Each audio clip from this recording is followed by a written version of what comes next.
This is the Kenwood KCA-RC01A remote controller, bass controller. I purchased this to go along with the Kenwood X502-1. You can actually find a link to both of these products below in the description. As you can see, it's a knob and your connector.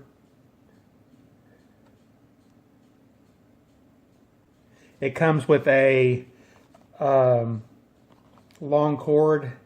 It's 19.6 feet long, or 6 meters.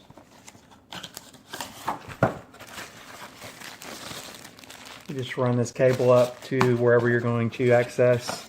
Has instruction booklets, and I will post a link to a follow-up video after it's installed, as well as a link to my unboxing of this X502-1 Kenwood Class D mono power amplifier.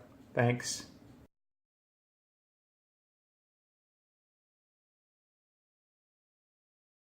This is actually the perfect place for the bass boost knob in the Mustang.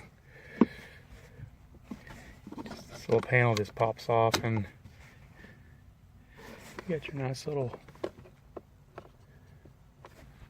then you just run the wire up through and then back to your amp. Nice.